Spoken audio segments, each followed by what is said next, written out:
Zeneth is a free indie game. Zeneth has keyboard controls but is meant for use with a gamepad like the 360 controller. In-game, you will learn how to build up speed, how to use a cell phone, and how to navigate a large, confusing city. If that sounds enjoyable to you and you would like to discover it for yourself, click on the link in the description box. From this point on is a discussion which will include spoilers.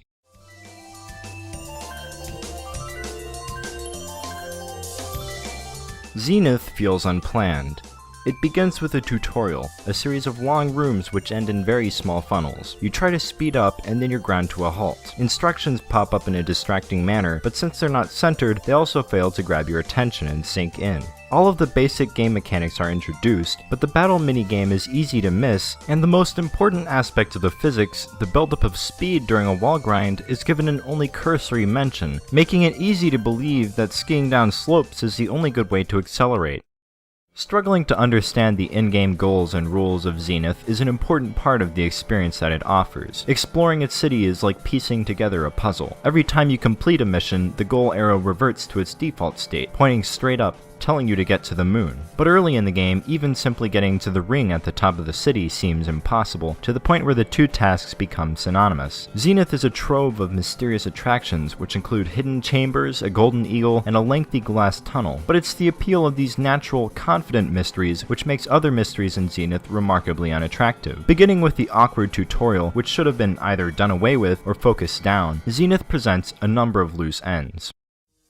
While it is true that the glass tunnel forms a consistent thread of thought, visible from the very beginning, but key to solving the final mystery, the relation it has to the golden eagle is poorly conveyed. From a distance, it appears to be connected to a chamber inside the city, and inside the city, it appears that there could be a tunnel leading to that chamber. However, the only entry to the tunnel is through a hole in its floor, and while there are signs indicating that the flight of an eagle is required to get in, they are neither easily legible nor in any position to be read. The main routes through the desert never bring you face to face with the signs, and in the end, the signs simply seem like a cop-out. This was an opportunity for a small environmental story. The tower looming above the monorail could have had an eagle symbol on it and been similarly difficult to access. It could have had an interior chamber of some sort that led to the monorail, like a depot. This would have established a clear line of thought and added to the symbolism and mythology of Zeneth's world. Instead, Zeneth ends up with players trying to fly their eagle directly to the moon and becoming frustrated when they hit an invisible wall or a second eagle apprehends them out of nowhere. Even taming the eagle itself is an issue, since the minigame for fighting the eagle isn't a pop-up like the rest of the fights, and the game never mentions that the fighting is actually relevant to reaching the moon.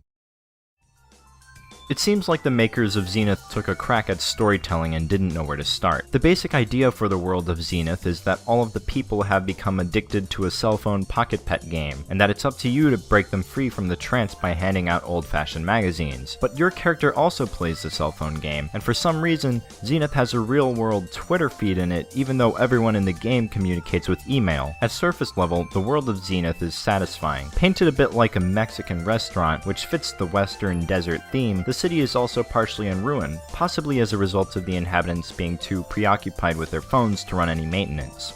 On closer inspection, the city doesn't seem inhabitable in any case. Unlike the small town in the early part of the desert, there's nothing to indicate that anybody lives in the massive buildings of the city. No windows, no doors. The only mode of transportation the city accommodates is the robot exoskeleton that the main character owns, and even then, you never get the sense that the city was ever planned to have travel routes. Aside from the main avenue, all navigation comes down to building up speed, launching off a ramp, and hoping you reach high enough to attain your goal. The massive, looming speed ring might have something to do with public transportation, but it's also the most difficult place to reach. Zenith City has more in common with the multi-dimensional labyrinth than with the product of a sane mind. There are billboards everywhere instructing citizens to stay inside and use their phones, and in spite of it all, everyone you meet is standing around outdoors, often on top of towers, with no hint as to how they got there. Did the eagle fly around and drop them there? Why couldn't these people have at least been wearing the same exoskeleton that you do? The world of this game extends into tiny magazines that you can collect and read, but they're not even worth mentioning. They're unintelligible. While the storytelling of Zeneth is amateurish and skippable, it doesn't get in the way of the game itself. The core of Zeneth has surprising depth and room for discovery, and it takes a stretch of time to grasp. The only control issues are matters of tuning. Wall riding has odd collision detection, and in order to wall ride you have to hold down A, which for no good reason limits your strafing. The camera aim is a joke. You'll never be able to look at things that aren't directly in front of you, which includes the goal of the game, the moon. And the monster minigame, an intriguing, occasionally tense bullet hell-esque fighter, is troublesome no matter which control scheme you use. If you opt for thumbstick, you'll have to click the stick in order to attack, and if you opt for mouse, you'll find your monsters sliding around inconveniently, and you'll have to keep your mouse within the screen zone to prevent your input from freezing. If Zenith were a product, these problems would need to be ironed out. Luckily, Zenith is free, and it stands as an exhilarating, brief punk experiment. It's brought to the table a uniquely challenging perspective on level design and game flow, and there's no telling what will come next.